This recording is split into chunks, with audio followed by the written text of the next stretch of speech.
15व्या विधानसभेत 78 नवे आमदार आहेत। नव्या चेहऱ्यांमध्ये भाजपचे सर्वाधिक 33 आमदार असून शिवसेना शिंदे गटाचे 14, राष्ट्रवादी अजित पवारांचे 8 नवीन आमदार आहेत। ठाकरेंच्या शिवसेनेचे 10, काँग्रेसचे 6 तर राष्ट्रवादी शरद पवार पक्षाचे 4 नवे सदस्य आहेत। अपक्ष किंवा इतर छोट्या पक्षांचेही 3 आमदार प्रथमच विधानसभेत आहेत।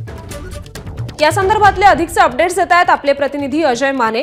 अजय, आजपासून विधानसभेचं विशेष अधिवेशन सुरू होतंय, एकूण कामकाज कसं असेल, हा कार्यक्रम कसा असेल? सभेचं जे ते नवं कामकाज, नव्या सरकारचं कामकाज जे ते सुरू होणार आणि त्या पार्श्वभूमीवर राज्यपाल जे ते उपस्थित असतील।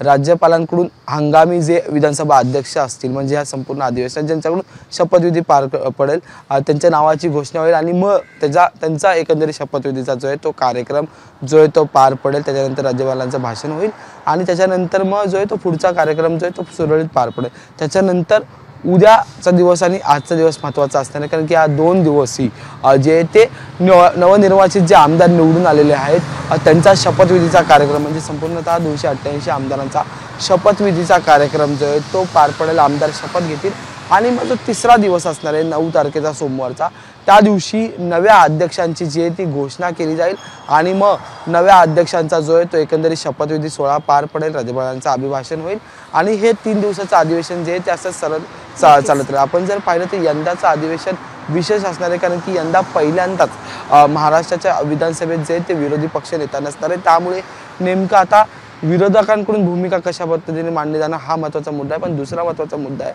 की महायुतीने एवढं एकंदरीत सरसकट जे यश मिळवलेलं आहे आणि एकतर्फी विजय जो आहे 230 आमदार महायुतीकडे, त्या 230 आमदारांचा एकंदरीत संपूर्ण जो आहे तो शपथविधी सोहळा, त्याच्यासोबतच नवनिर्वाचित आमदारांचा शपथविधी सोहळा जो आहे तो पार पडणार। सगळ्यात महत्त्वाचं हे नवीन विधानसभेचं विशेष अधिवेशन कसं असेल हे पाहणं औत्सुक्याचं ठरेल। सविस्तर अपडेट जाणून घेतच राहू। तुर्तास धन्यवाद आपण दिलेल्या या माहितीसाठी।